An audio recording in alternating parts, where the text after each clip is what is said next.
we've always had checkpoints, Israeli military checkpoints, scattered inside the West Bank.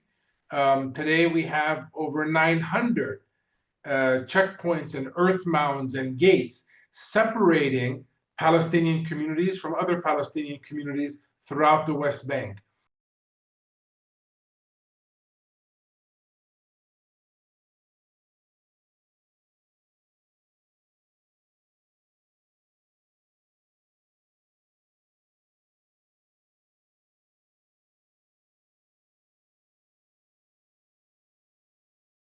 Well, good afternoon, everyone. My name is Michael Spath, and I'm the Executive Director of the Indiana Center for Middle East Peace in Fort Wayne, Indiana.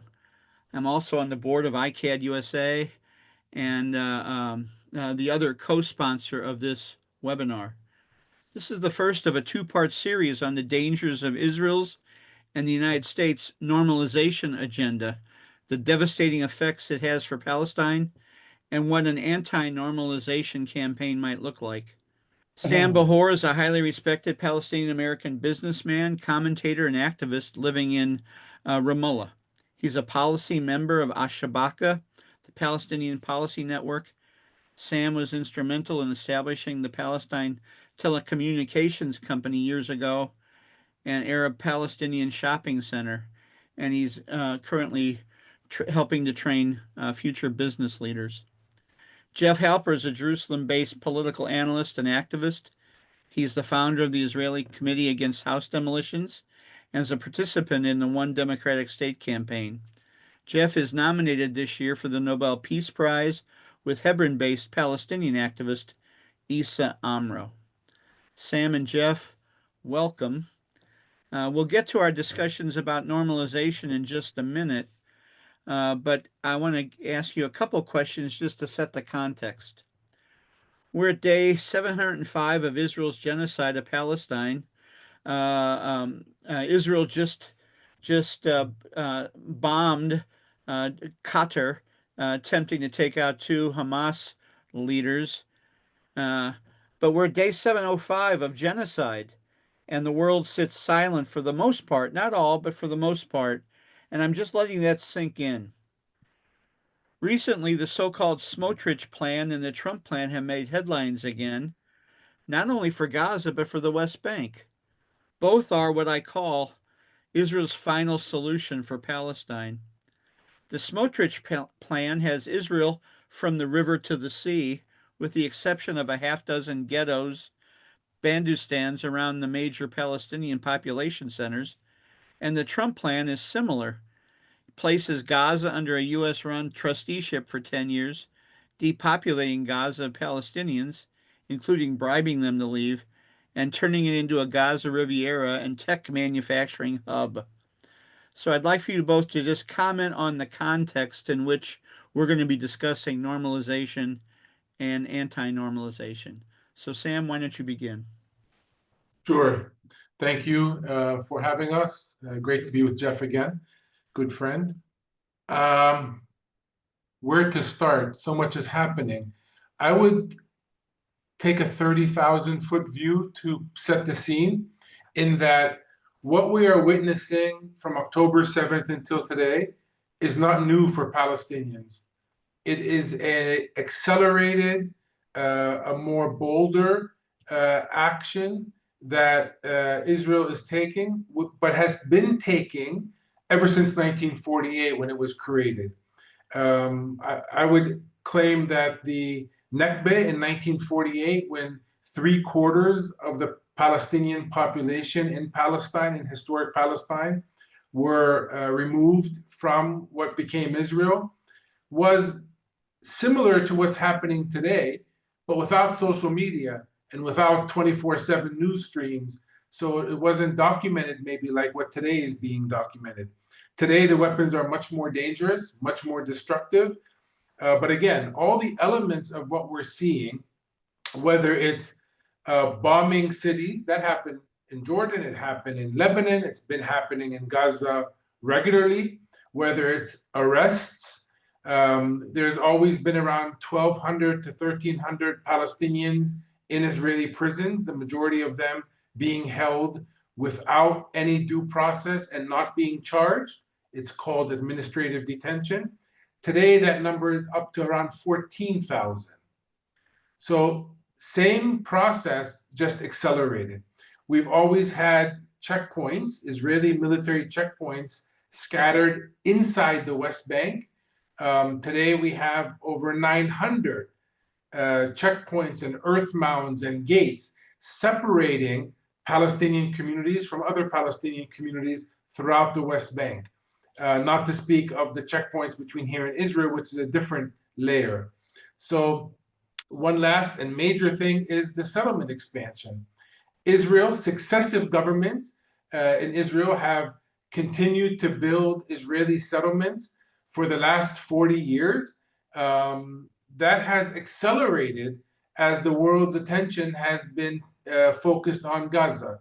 Last year was the largest land grab by the Israeli military in the West Bank since 1967. Displacement of people as well has been the largest since 1967. Inside Gaza, set aside for a second, that's catastrophic. But inside the West Bank, which is not even getting attention, you have over 40,000 Palestinians in the north of the West Bank, which have been kicked out of their homes in refugee camps in Jenin and Tulkarem, and are living in mosques and school dormitories and so forth for, I believe, 4 or 5 months now. The camps are being destroyed as they're watching them from afar. So again, the elements of what we're seeing are not new to us. The acceleration and destructive power is. And I'll stop there. Thank you, Sam. Jeff? Well, thanks for having me, and it's always good to be with Sam. Well, if Sam began from 30,000 feet, I'm going to go up to about 40 or 50,000 feet. You know, we often say that Zionism is a settler colonial movement. That's become a kind of a mantra in a way. But it is, and it's a very meaningful concept. It shouldn't be used just as an accusation, but it means something. And what it means is that the very purpose of Zionism, from the beginning at the turn of the 20th century until today, is to Judaize Palestine. Now, that's a really important term that we don't use very often, maybe because it sounds vaguely anti-Semitic. To Judaize Palestine. It's a term that Zionists have used. It's a term the Israeli government uses in official policies. We're Judaizing the Galilee, we're Judaizing Jerusalem, we're Judaizing Judea and Samaria, and so on. Judaization means transforming an Arab country into a Jewish country. Now, genocide, ethnic cleansing, occupation, apartheid, conquest, violence, all these are built into that process. You can't take someone else's country, remove them by force, take their land, and replace them without obvious violence and genocide. So that violence is built in.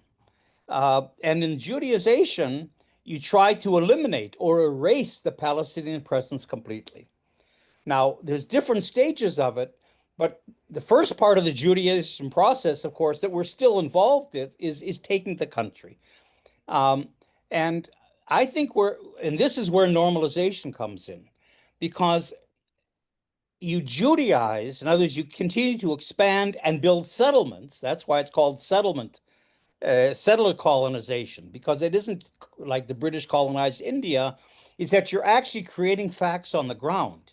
You're not only displacing Palestinians and taking their lands, but you're replacing them with Jewish settlements, Jewish settlers, right? Infrastructure, so that it's in a way you're burying Palestine behind a physical layer, beneath a physical layer of infrastructure, settlements, and actual people, and then changing the names of every place to erase the presence of the Palestinians. And the way settler colonialism wins, and this is why I think this issue of normalization is so crucial and urgent, is by normalization. It's simply normalized. Think of the United States. which is a settler colonial country with genocide built into it. Everything I've talked about, happened in the United States until today to some degree. But it's the United States. It's Americans. I mean, even the Turtle Island people are called Native Americans. I mean, Indians is already a colonial term, but Native Americans is kind of no less. They're Americans, but instead of being Jewish Americans or Asian Americans or African Americans, they're Native Americans. They're still hyphenated to some degree. And this is normalization. Everybody's an American. And you forget, it buries and you forget the crimes of the past and what happened in the past. And that's where we are. We're in a pacification process. And I'm sorry, we're in this normalization process that then culminates with the Abraham Accords. This is why it's so urgent, because this is just, we're on the cusp. Half of them have been completed with the Emirates and Bahrain and Egypt and Jordan before that and so on. But now we're waiting for Saudi Arabia to join in, maybe even Syria. And then you normalize not just the state of Israel, but normalization means normalizing the facts on the ground. It's not a negotiation. In the Abraham Accords, the Palestinians were never consulted. I don't think there was ever a meeting, to really bring them into the process. It's not negotiations. It's imposed on the Palestinians. And like you said, Michael, the maps show that it's apartheid. Israel gets 85%, but if the Smotrich map that came out this week is true, Israel gets more than 90% of historic Palestine, and the Palestinians are then squeezed into these little enclaves on less than 10% of the land. But what precedes normalization is pacification. You have to break the resistance altogether, because the Arab countries and even the United States and Europe can't join in with normalization as long as there's fighting taking place, as long as you see Palestinians. So pacification means not only destroying Palestinian resistance, but also erasing its presence. And I'll say just one more sentence, because I know Michael wants us to be more pithy. And that is that, Netanyahu talks about total victory and, destroying all of Gaza, every Hamas fighter. And even the Israeli army says, what are you talking about? There is no such thing. You can't kill every Hamas person. The Israeli public says the same thing pretty much. But he knows that Netanyahu is smart. You have to listen to him. What he's saying when he says total victory is, not only do we have to break the Palestinian resistance, but if there's even a hint of it, if there's a Palestinian presence that's detectable on the ground, where people can still say, hey, maybe where are the Palestinians? Or here are Palestinians, where are they in this equation? Or they're still resisting, normalization cannot take place. He has to erase completely the Palestinian presence. And that's why you have this surge in violence today, because we're in this pacification process, like Sam says, in the West Bank, even more so to some degree than not in the scale, but Israel needs the West Bank. That's where it's expanding to. Gaza is marginal, but Gaza is intended to destroy Hamas and the last vestiges of resistance. That's its importance. And then it can become an American Riviera, and the Palestinians can go to South Sudan. So that really, the settler colonial framework really explains why the violence now, just before the Abraham Accords, why it seems so extreme, even against the logic of the Israeli army itself, because you have to erase the Palestinians completely, and I think that's really where we are in this bigger process. Thanks, Jeff. You both say, and one more just quick word about the context. You both say we need to change the framework of the conversation. That's what you're getting to, Jeff. You both support human rights efforts, BDS and the like, but you both say it's time to go beyond a human rights approach. You say, let's get political, to a political approach and a political solution. So I want you to just take a minute to distinguish this political approach that goes beyond the human rights approach. Jeff? Because most of us activists in the West embrace completely this human rights approach, and you're saying yes, but more. So Jeff, please. Well, I mean, the human rights are not political in a sense. In other words, you can human rights are the ground, the basic framework in which people live. Uh, I mean, there's all kinds of rights that we have, but if you're trying to find a political resolution of how Israelis and Palestinians can live together, or how there can be justice here, or how do you decolonize, what polity, what kind of a state or society or entity is going to replace the colonial regime we have. Human rights don't tell you that. Human rights can say, look, the new country should have it should be democratic, it should have equal rights for everyone, it should conform to norms of human rights, but it doesn't tell you what the economy is going to be like, what the political framework is going to be like, what the school system is going to be like. In other words, there has to be a political program that kind of takes into account, or takes for granted that human rights will be built into it. But the whole idea that you hear from, and I think it's in a way a sense of despair. You hear a lot from Palestinians, including young Palestinians. Um, we don't care what the political solution is. We don't care 1 state, 2 states, 10 states. Just give us our human rights. And first of all, the idea is we have our human rights. Then somehow the occupation will simply collapse from the weight of its own illegality and immorality, and we'll have human rights, and then it'll work out from there. That's what I don't accept. I think you have to have a political program. And of course, one of the problems we're facing, and I understand it completely, is that a lot of Palestinians are saying, look, while genocide is going on, don't expect us to envision life with Israelis or a future, or it's not even appropriate to talk about the political at this time. You hear that a lot. The problem is, of course, that we have to multitask because the political is happening, whether we want it to or not. The Abraham Accords are coming down the pipeline, and we've got to become political. That's why I say we have to get political. Thanks, Jeff. Sam? Yes, I'll start with where Jeff ends, because that's where I say regularly as well. We need to get political. The human rights framing is 100% proper and should never stop. Not for Palestine, not for Israel, not for the United States. That is a theme that we should always have in the back of our mind. But we are engaged in a political conflict par excellence. And if we acknowledge that, then we have to acknowledge who are the political agencies that are affecting this political conflict. And here I want to bring in an element which is super crucial at this point, which is the Palestinian political agency. We're not observers to what is happening to us. And it would be hard to see what Palestinians are doing because from a political agency point of view today, because it's not much. And that is a fault that will come back to haunt us. It has in the past. Let me give you an example.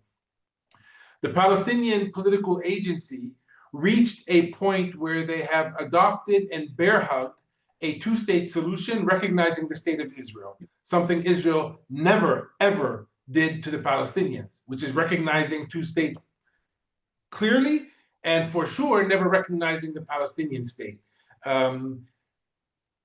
Because we had a political agency, a political leadership that did that, this is not Walmart. You can't return what political capital you spend. You pay the price for that.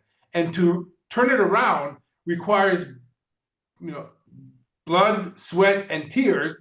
And maybe that's what we're going through during this period in Gaza. Maybe that adjustment is being made. But that was political capital that was spent.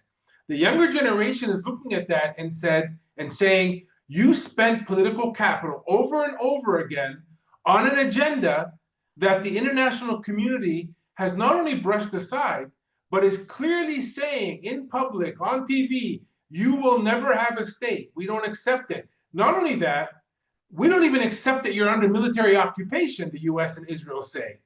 So it's the bare minimum of understanding the parameters of this conflict that the West is refusing to accept that make the younger generation question the past Palestinian leadership's actions. And that brings us today to today. We have a Palestinian leadership that was elected 17 years ago. They have lost all popular legitimacy, and they are in dire need for re-legitimizing themselves so they can continue to play the political agency role that they have played. When Trump was first elected in his first term, the Palestinian leadership actually did something proper. They stood up and said, we are not part of this plan, peace to prosperity, because what you're proposing is not a state. You're calling it a state, but it has no characteristics of a proper state. Israel remains in control. So this is military occupation by a different name. They paid a price for that. The Trump administration not only cut off all funds, cut off US aid funds, cut off funds to the United Nations Refugee Agency, claimed the Palestinian leadership as persona non grata anywhere in international fora. That was the first Trump term. Trump gets reelected, surprising everyone, I think. And now it's not about Trump. It's about Trump implementing the Heritage 2025 plan, which is written exactly what the plan is, which is no Palestinian state, Israeli dominance not only in Palestine, but in the region. And we're seeing that play out. So the fear and the urgency to stand up today and say, normalizing this reality, Saudi Arabia and Israel thinking that they can get in bed together and forget the Palestinians and it's just all going to go away, is super, super important. Item is that the Palestinian leadership does not sign on the dotted line.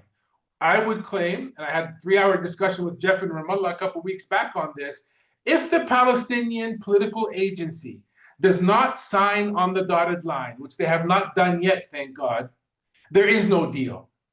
They can claim 100 Abraham Accords.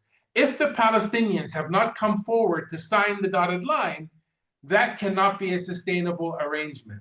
The fear is, and indications are pointing to this, that Abbas is seeing that Trump's administration has hegemony in the region. The Arab world is not rising because those Arab regimes are making sure that the Arab people can't say what they really believe.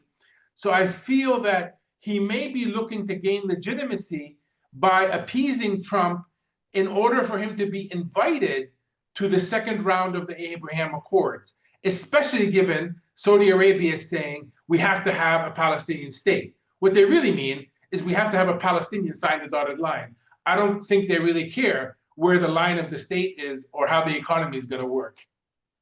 You know, Sam and Jeff, you've both kind of set the framework for my next question, and in fact, you've kind of anticipated it. You've already talked about what I have here in my question about selling apartheid as a two-state solution.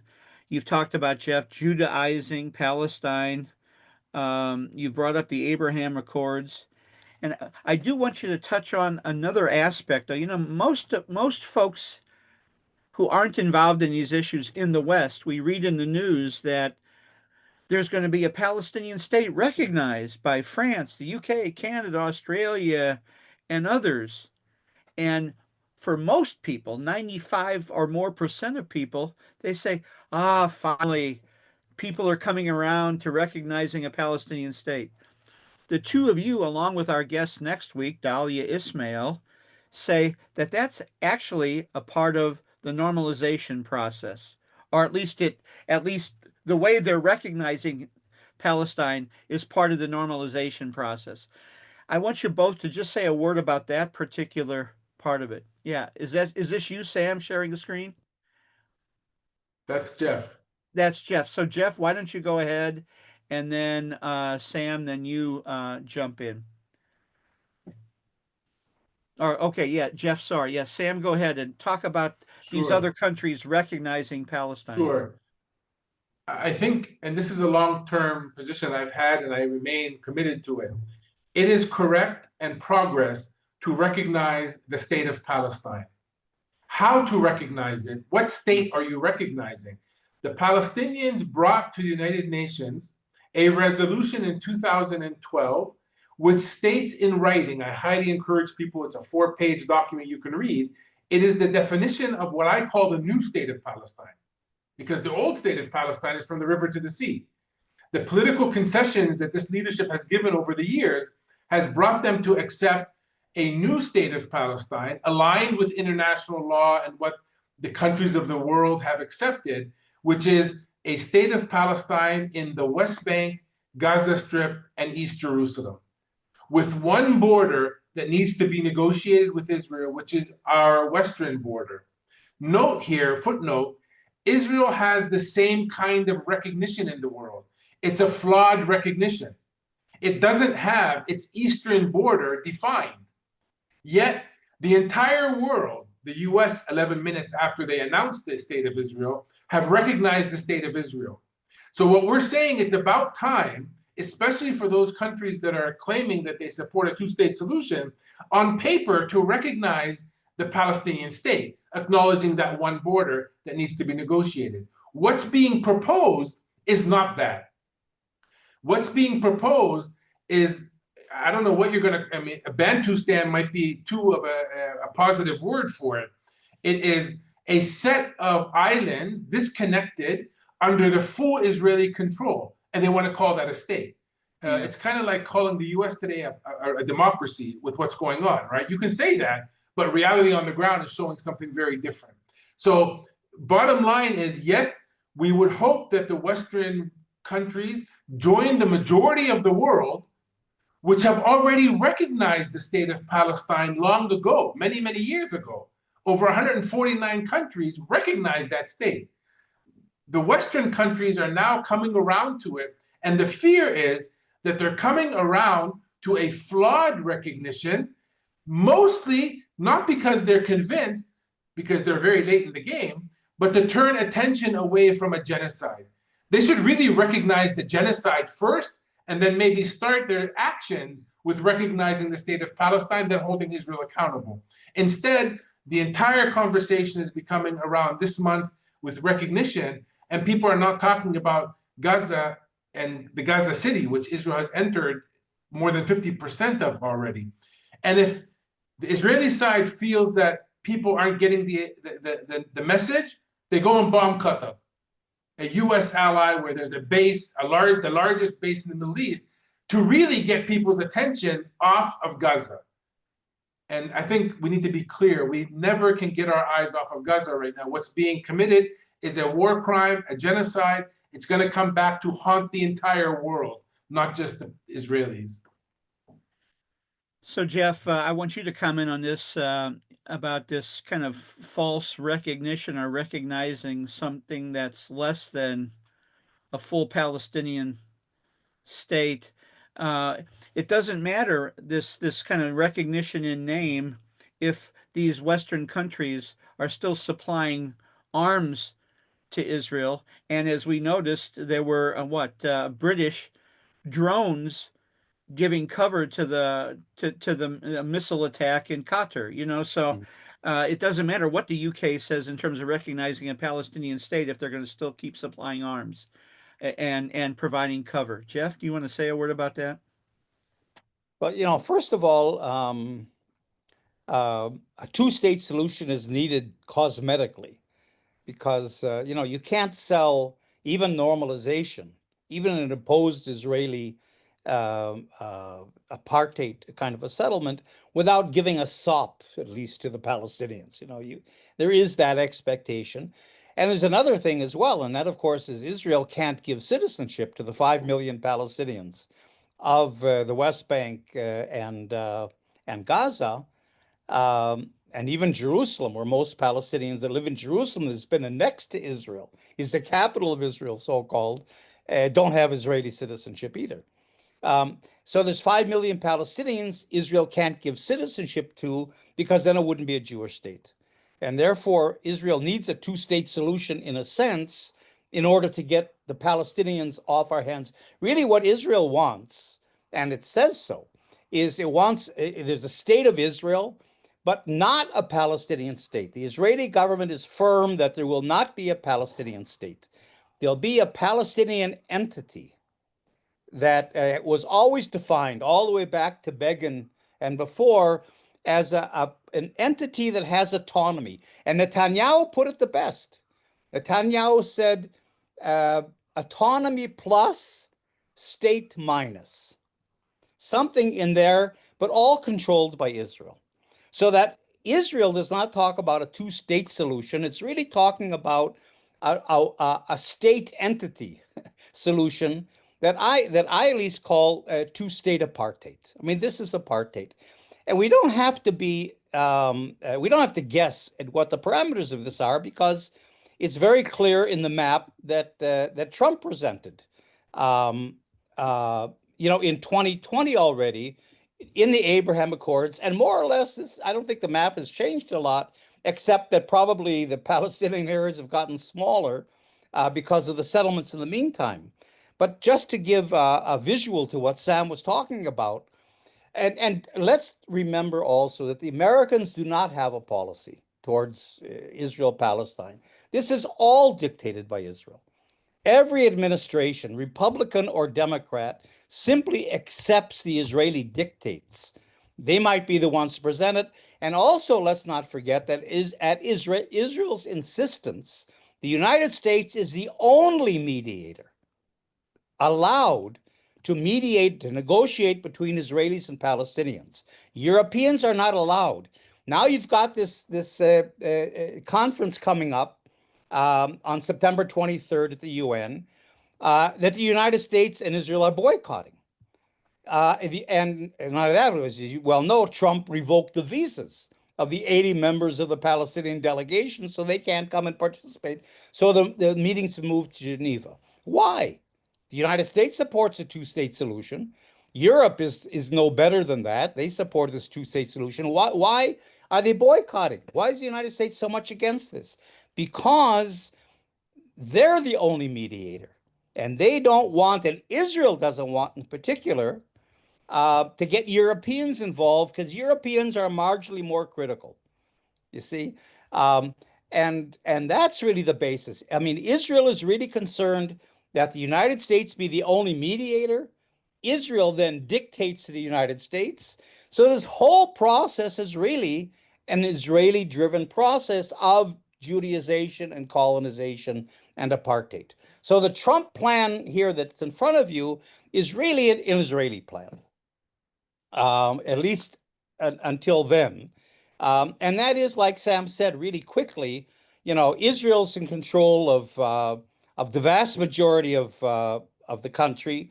The magical formula is 78%, 22%. Israel on 78, Palestine on 22. So the more, even if Israel takes East Jerusalem and the more fertile lands of the West Bank for its settlements and the water and the resources and the border and everything else, the Trump plan is to give Palestinians a kind of a compensation to keep that 22% ratio. And that's where you get these islands in the barren Negev desert along the border with Egypt. So Israel takes the rich land of the West Bank and fragments the West Bank into these enclaves. And then, just so it looks better cosmetically on the map, they'll get close to 22% because they'll get pieces of the Negev desert. Well, that's gone now with the destruction of Gaza, and probably the loss of the north of Gaza to Israel. Israel will probably settle that part of Gaza. And with the plans that both Israel and the United States have of actually transferring by force the Palestinian population, even these cosmetic elements in the Negev here are irrelevant today. So that we're talking about something much smaller. But the point is apartheid. Israel controls all the borders. Israel controls the resources. The Palestinians are locked into, 3 enclaves in the West Bank and whatever is left of Gaza, if they're still in Gaza. And that becomes the two entity or the state entity solution. Just one other thing that I just want to show you quickly, and that was the map until last week. Now, Smotrich, Bezalel Smotrich, is the deputy minister of defense and a violent settler, of course, and basically the governor of the West Bank. He runs the civil administration, which is the military government. This is the map that he presented. It's an official Israeli government map. Jeff, we're not seeing the map. We're seeing questions to ask of any proposed plan. So yeah. Okay, all right. Well, okay. At any rate, okay. You don't see this map? Now we see the map. Okay, so I just really quick. I'm going to finish on just. You see, now the idea isn't Palestinian enclaves that even look like 22%. Now the idea is, like I said, Israel's now on more than 90% of historic Palestine. And you see, like Sam was saying before, this is what he was referring to, the little enclaves around the major Palestinian cities. Yeah. That then relieves Israel of the 5 million Palestinians, roughly. And then Israel takes the rest of it. So this is where we're going. It's not a two-state solution. It'll be called a two-state solution, but the Palestinians get a Bantustan apartheid style, even worse than a Bantustan. And you can see in his map, Gaza is not included. Yeah. Gaza is already in the Smotrich map gone. It's settled by Israel. It's controlled by Israel. So this is really where Israel is going. So now the problem, just the last sentence, the problem with the Europeans, France, and also Saudi Arabia, people talking about the two states, we're going to recognize a Palestinian state. Well, if you call these yellow areas a state, don't forget the Bantustans in South Africa all had presidents and prime ministers and chiefs and so on. It failed, that plan, because the international community never recognized the South African Bantustans. They saw them, for what they were. Here, the danger is there'll be this Bantustan that will be recognized by the international community, because you can recognize a Palestinian state, you can have a Palestinian president, and this is the state. These little yellow islands.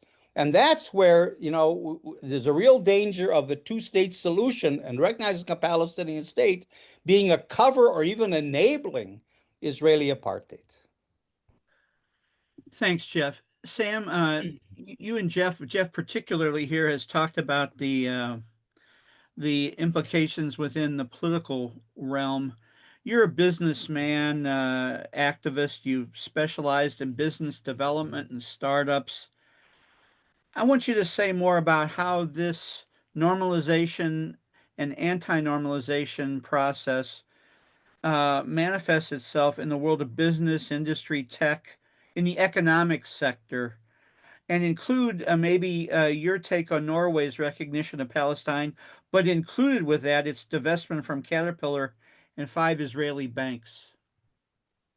Sure. If you allow me, I'd like just to show that map that Jeff showed in English, just to make the case, because I was going to show the same one. That's the map. That's the green part that we're supposed to be building our economy in. So that's what's being recognized as a state by these Western governments, or at least proposed to. This is the Israeli envisionment of such a state. I don't even think they call it a state. This is started by the Minister of Finance, who's, like Jeff said, is the governor of the occupation within the Ministry of Defense. This is what he's talking about. But I wanted to make a point here, because we shouldn't be surprised. This was 2 weeks at the UN before October 7th. Israel from the river to the sea. No wonder Palestinians keep playing on those words. Just wanted to make a point there.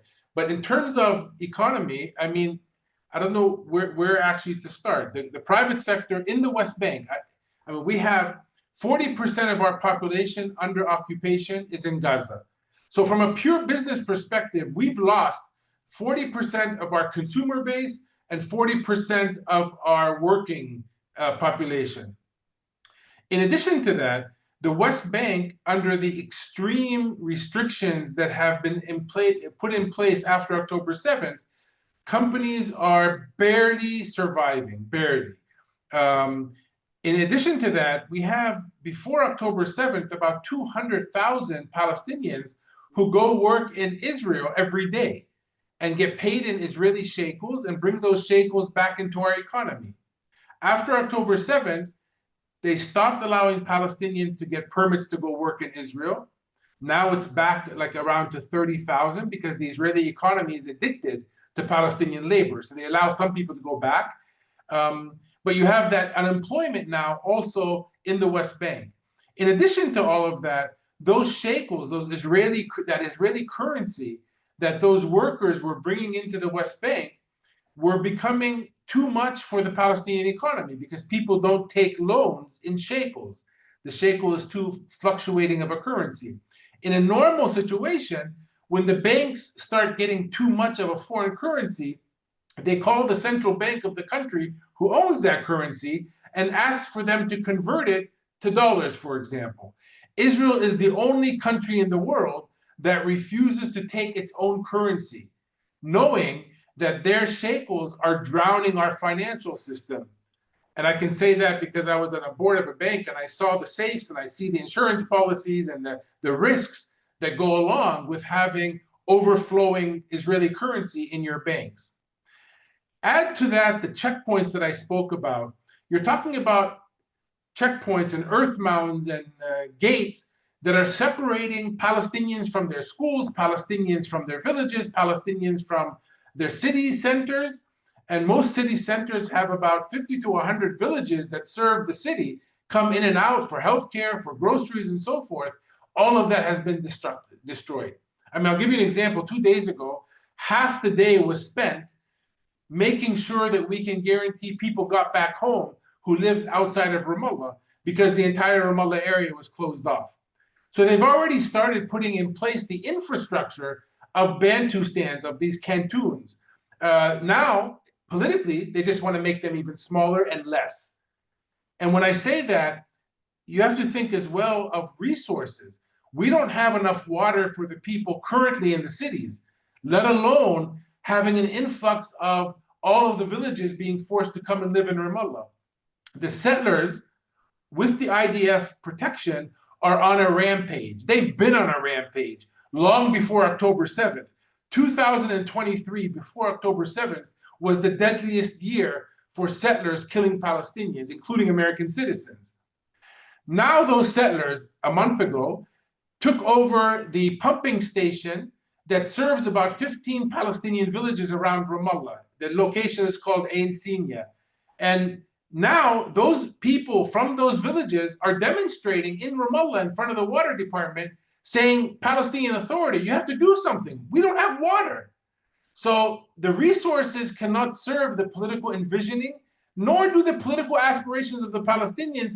We can't even entertain what is being offered. And the US knows that, and Israel knows that, and that's why they're boycotting people and forcing people not to come to the UN, because if this opens up, the hypocrisy is going to be overwhelming that anybody can be able to see it. We've been talking about the normalization process, and I think people are we're getting it according to how you've been describing it. I want to start shifting over to what anti-normalization is all about. And I want to incorporate in my question from both of your mutual friend and mine, Don Wagner. So and Jeff mentioned about multitasking. So while we need to call for a permanent ceasefire, humanitarian relief, and the rebuilding of Gaza, and reparations, as Don puts it, from the U.S., we also have to begin this anti-normalization process in terms of this political framework, this multitasking that you were talking about, Jeff. So what does an anti-normalization campaign look like that takes into consideration the devastation of Gaza and the ongoing devastation that's occurring in the West Bank? Jeff, why don't you weigh in, and then Sam, you weigh in with that. Well, a normalization, again, is not a negotiation. I mean, here's where Sam and I disagree, in that I think it could be imposed without the Palestinians. Sam doesn't believe that, but I tend to think that. because the Palestinians aren't really a party to this whole thing. They're not. This is a state actor movement, normalization. It has to do with states, with the United States, Saudi Arabia, the Arab regimes, and Israel. And the Palestinians are non-state actors from that point of view. Uh, and of course, the Palestinians would not agree to to uh, to to anything except a genuine two-state solution, where they really had territory. Even that's not just, but a genuine two-state solution would mean Palestinians would get all of the occupied territory, including East Jerusalem, and control of their borders and territorial contiguity, and a viable economy. All those sorts of things that Israel absolutely refuses. They're not even close to anything like that. And so and the problem with normalization, it's not only imposed, but you don't go back. I mean, Sam was saying you don't go back. In other words, in negotiations, the issue was with Oslo, how much of the 22% of Palestine can the Palestinians get for a state of their own, where the border might be moved here, and can we get this land and that? So what normalization does is it takes the facts on the ground, and this has always been Israel's strategy since before 48. Settlements strategically located that they determine the boundaries and the borders and the land taken. And those facts on the ground, they become the basis of normalization. You see, so now Israel is rushing to grab as much as it can.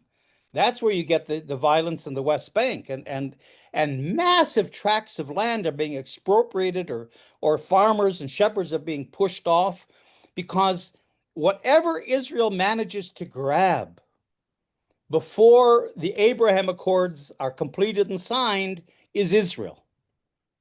That's and that would be normalized, you see, and so that's the danger.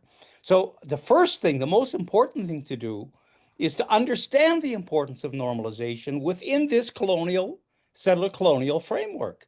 And the problem is, of course, that most people that support Palestine are activists. I mean, they're not academics. They don't really understand what settler colonialism means. Normalization is such a gray, dry academic term. I can get people on the streets. There were 300,000 people a couple days ago in London on the streets around genocide, occupation, apartheid, colonization, military violence. Those things I can bring people out. Normalization, and that's the problem we have. We're not built, because social movements aren't built this way. We don't have the organizations we need in order to mount, and this is what I think is most urgent, really urgent, a campaign against normalizing Israeli apartheid. This is what's needed right now, because if we don't stop the normalization process, it doesn't matter if we talk about 2 states or 5 states or 10 states or 1 state. It's over. I'm telling you, normalization, in my view, is closure. There is no political space after normalization. The normalization, Saudi Arabia comes in, Abraham Accords are signed, Israel and its settlements, the map that I showed you with Trump is, if not Smotrich, is normalized in the international community. The Palestinians come back and say, hey, wait a minute, what about us? We're in a Bantustan. You know what the answer is? Sorry, this has been normalized already. You got your It's state. a done deal. We're moving on. We have problems with Sudan. We have problems with Ukraine, this and that. We're moving on. And the Palestinians really get lost in the shuffle. This is the danger. It's a closure normalization. The problem is, I've developed, for example, with some of my Palestinian colleagues, a proposal for a campaign against normalizing Israeli apartheid. Where would I send it to? There's no address. Jewish Voice of Peace wouldn't take it up. They have their own agenda. U.S. campaign has its own agenda, there is no coordinating committee. There is no, and Sam and I have been in talks with people about this, there's no framework in which, especially people in Palestine, I mean, we're here in Palestine, we're saying this is urgent. And all of you are mobilized and you're out there for Palestine, but there's no way to connect us. There's no way of the Palestinians saying, and even, anti-colonial Israelis like me saying, this is the matter of the day. This is the issue of the day. This is the urgency, and get you guys to join in and really begin to start a mass movement against normalization. There's no way to do that. There's no organizations to turn to. There's no leadership to turn to. The Palestinians have no one to talk to in the US or abroad or whatever. And that's really the problem. So I can tell you right now, and I can send you a detailed proposal of what we have to do, in my view, this campaign against normalizing Israeli apartheid. But I don't think we're built, and that's really an issue we should be discussing as well. Thank you, Jeff. Sam, your take on this Yes. the anti-normalization campaign or process that needs to take place. And Jeff, you're being asked by some folks in the chat if there's a link or something that you could include in the chat room that talks about your campaign against normalizing Israeli apartheid. Go ahead, Sam, please. Couple points. I'd like to start with a banner that I have on all my social media channels from about 10 years ago. And it reads, quote, "The Palestinian people today face problems of formidable proportions." It's an excerpt from a 1976 report. If you studied Palestinian history, we should not be standing today. We have been at the verge of being eliminated, which is the Zionist strategy from day one, and they failed over and over again. The second point is our catastrophe of displacement in 1948, refugeedom in 1948, may be our safeguard. If they genocide everyone in the occupied territory, empty it from a Palestinian life in Gaza and the West Bank and even East Jerusalem, and even inside Israel, they made a strategic mistake by creating a community of refugees of over 5 million people that will never forget. They have the keys for their homes that may not even exist anymore in Israel. So if anyone thinks that an effort, and I'm fully for the urgency that Jeff is talking about, politically speaking, we need to act. Waiting is not an option. However, acting knowing this is a long arc. If in 1976, we were supposed to disappear and we're still here, I can imagine after this genocide how long it will take to get us back on our feet. So yes, there's an effort of multitasking that's required. We can't do this by ourselves. We can have a whole webinar just about what that multitasking entails, in addition to anti-normalization. International law has been damaged seriously. It's hemorrhaging today. That's a worldwide issue. And after the strike on Qatar yesterday, the ideal time to act to bring international law back into focus is now, right before this UN meeting coming up. The US role, we've been talking about it, Jeff has been talking about it for decades. Now I think during the last 2 years, people are seeing what we've been saying for so long, that the US is not a mediator, they're not an observer, they're an active participant to our colonial settler reality and genocide today. So the US role has to be corrected. There needs to be a change of course. And I think the young people in the Democratic Party, for example, get it.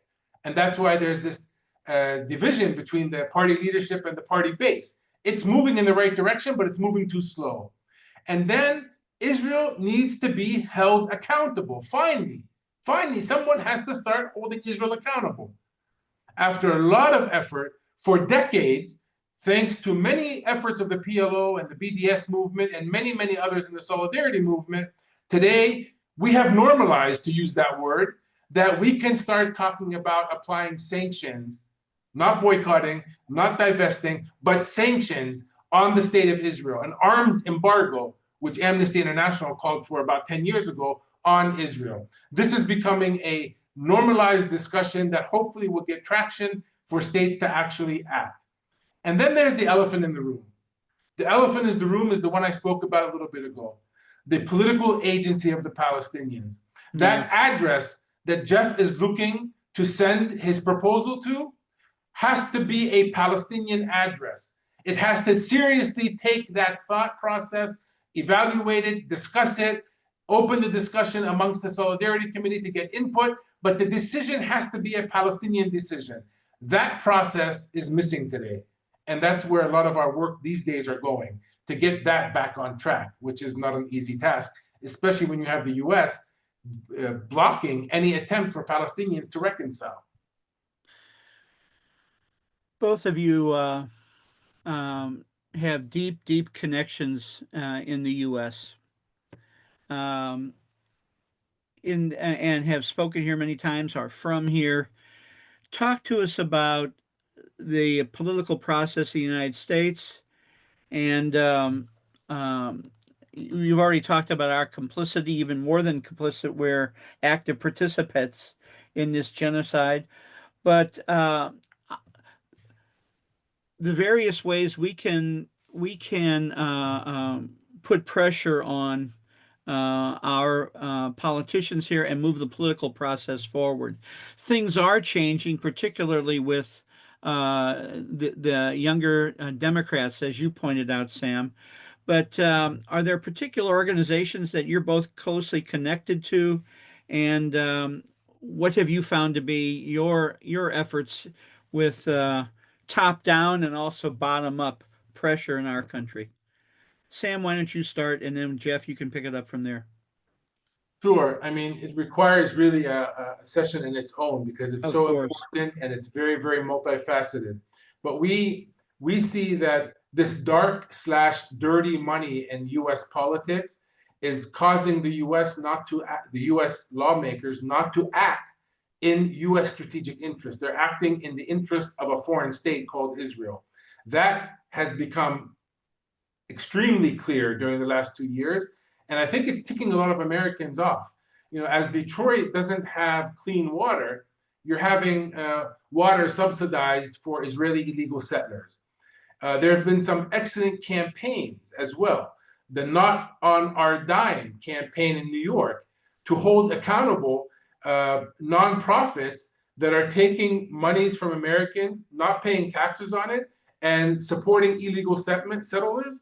Or even worse, yesterday I heard a case of an NGO in New York, which is actually sending off-the-shelf weaponry, drones and otherwise, to the Israeli military.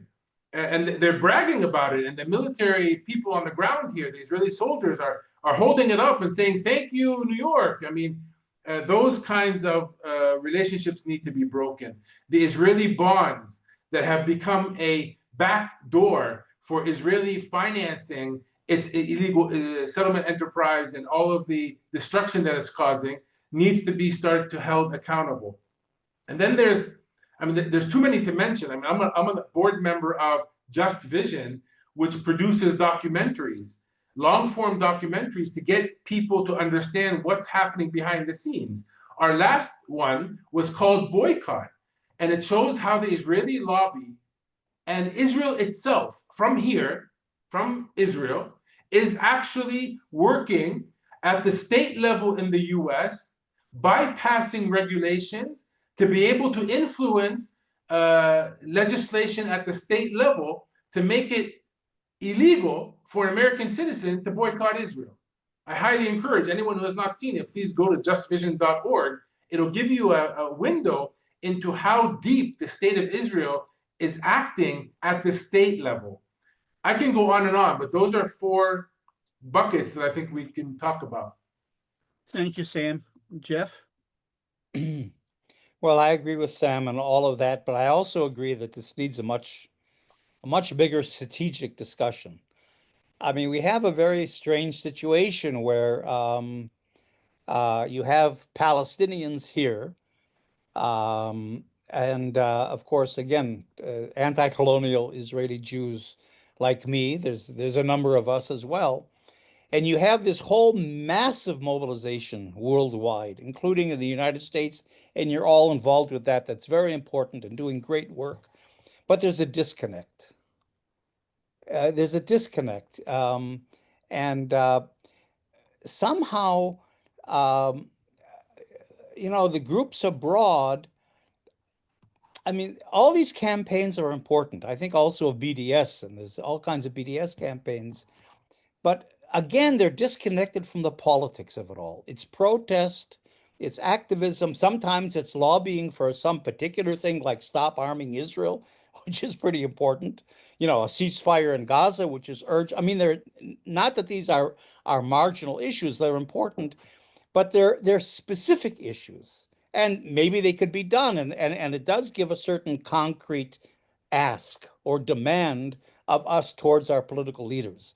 But it still doesn't get to the political, to the political, and it doesn't address the urgency on the ground that Palestinians think, so that I guess, I mean, there's a lot to say, but I guess I would just ask, um, maybe since this is an American webinar more, but all over the world, that groups abroad reach out to Palestinian groups, people like Sam. I mean, there's a lot of Palestinian groups around. I think another issue here is we don't have, like Sam says, the organization yet here either. We've been talking about that. But to try to bring in more Palestinian voices, to reach out to more Palestinians that are here, and not only to have them speak at a webinar or this or that, but really to ask them and get our organization to ask them, what are your priorities? What are the issues there? What would you like us to be advocating for? And what analysis do you have? How can we better move ahead this whole political issue? So I think we have to move, we have to try to repair that disconnect, bring the Palestinians here more into the discussion, and at the same time, as we're doing all the important specific lobbying and campaigning activities we are, to try to bring in the greater political issue. And that's where, I mean, the one question we can ask that comes out of this webinar is, if normalization is really an urgent and almost existential issue, I think this normalization process is the greatest threat to the Palestinians since the Nakba. I mean, it's nothing less than that, but it's not in the political discourse. It's not reflected in the activities of all the groups abroad all over the world. So there's something wrong where the real political agenda here that's so urgent is not being reflected in the work that groups are doing abroad. And a lot of the work that groups are doing abroad are at their own initiative and not really in conjunction with Palestinians here. And so somehow we have to begin to talk about bridging that divide, I think. Well, as you and Sam and I talked in our recent number of meetings, Jeff, um, no, well, we've talked about normalizing the language of normalization and anti-normalization. That has to be part of what we do here as activists. Not only talking about BDS or the language of ethnic cleansing and genocide, but also we need to talk about this idea of normalization and what's happening politically. I want to let Sam and Jeff have the last words here, but before I do, I want to just remind you all that a recording of this webinar will be posted on our Indiana Center for Middle East Peace YouTube channel, and also you'll find it at the ICAD YouTube channel. Also, next week, same day, day of the week, same time on Wednesday, September 17th, 12 noon Eastern Time, we'll continue the conversation about normalization and anti-normalization with Palestinian Italian activist Dalia Ismail, and I have put the Zoom registration link in the chat room. So, parting words, and please, Jeff and Sam, if there's ways that we can get in touch with you, the people on the Zoom call here, there's a way that they can follow you, a place that they can follow you. Sam, you have your link for your blog and all that you post, and Jeff, maybe you can put that in the chat too. So, Jeff, parting words from you.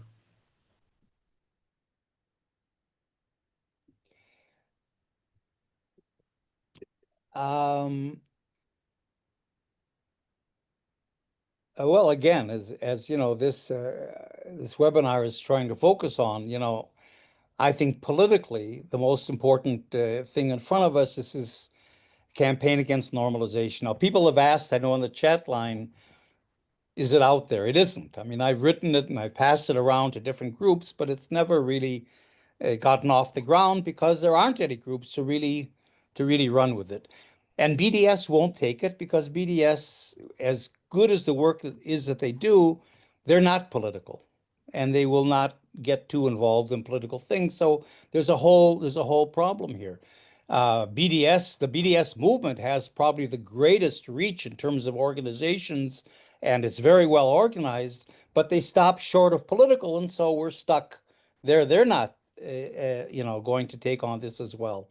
So, but what I will do is I'll put the campaign idea on our ICAD website. You should all look at the ICAD website, icahd.org.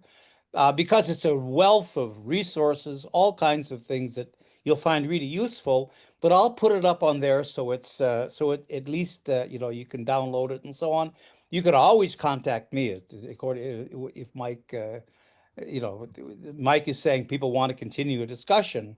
jeffhalper@gmail.com. I'm very available. In terms of the anti-normalization, I'll just end on this. If there's stop normalization should be the great, I think, slogan in a sense, but that's composed of other things. And it's interesting to compare the issues that I think are important in this with what actually groups are advocating for abroad. Stop two-state apartheid should be one. That's one way of rephrasing normalization in a more concrete political mobilizational kind of a way. Stop two-state apartheid, normalization. Of course, end the genocide in Gaza. Stop the expropriation of Palestinian land. I mean, this is happening massively. I don't think that's really a main focus of all the protests that are happening around the world. Stop house demolitions. I mean, thousands of homes have been demolished. Israel's demolished 500,000 homes since 1948. And thousands of homes are being demolished, have been demolished in the last few months. That hasn't become a whole issue. Although I'm the head of the Committee Against House Demolitions, that isn't one of the main issues that groups are dealing with abroad. Stop Israel's campaign of ethnic cleansing. That comes in a little bit, but it's not a focus. Stop settler and army attacks on Palestinian communities. Just now, there's beginning to be we've tried to suggest this a long time. There should be a protection force for Palestinians, not only in Gaza, but Gaza is more of a problem from that point of view, but certainly in the West Bank, to stop settler and army attacks. So if these are sort of the sub campaigns below a campaign against normalization, it's interesting to see how many of these issues are being advocated for, are being focused on by all of you abroad, and not much. So there's even a difference, a disconnect again, between what I would consider at least, the most urgent issues affecting Palestinians today, and what in fact the demonstrations are about that tend to be more slogans, which is, I guess, people are far away from here, but there isn't that communication, I think, between all of us that there should be. So I'll leave it at that. And thanks for having me, Mike, for having us. Good. Thank you, Jeff. I'm just sitting here thinking that, another organization that's really taken off in the last couple of years, and our friend Allison Tanner is really the leader of that, and that is the Apartheid-Free Communities campaign. And there's hundreds and hundreds of organizations, churches, community groups, and others who are part of that, and they may be ready to tackle something that's more political, but that's for further conversation. Sam, your parting words for us. I fully agree with Jeff's approach. I would add many more, as he has probably many more to add as well, but those are excellent starting points to get direction. As many of you know, I write frequently about the issue here. I haven't written since October 7th, The last two articles that I wrote were a couple weeks before October 7th. One was about the normalization issue. I addressed it to Saudi Arabia. I put it in the chat. And the other one was about a month before Abbas went to that UN meeting in 2023 where Netanyahu held that map up. And I encourage you to read that because I did a draft speech for him. I wish he would have gave that speech. Maybe October 7th wouldn't have happened. I would say that same speech needs to be given today. A very clear message to the international community that we're no longer playing the game of talking about two states as you eat away two states and call it a state. That requires protection. It requires revoking our recognition of the state of Israel until Israel is ready to recognize Palestine, and we do it together. It requires leadership that is representative on the Palestinian side. You can read it for yourself. The declaration, I called it a declaration, kind of like the Balfour Declaration. Abbas can have an Abbas declaration and leave his legacy that he changed the game because the game was rigged. I'm not holding my breath for him to do that, but I am holding my breath for a younger generation of Palestinians to take the reins of Palestinian leadership. They will do it in a blink. So we're here. We're not going anywhere. And as I said before, if they wipe us all out, they have to deal with 5 million refugees abroad. So the Palestinian people will not disappear. And the rest will be history, but we can't do it by ourselves. We have to do it in sync with the solidarity movement, but that solidarity movement needs a Palestinian leadership for direction. That will be forthcoming, I assume.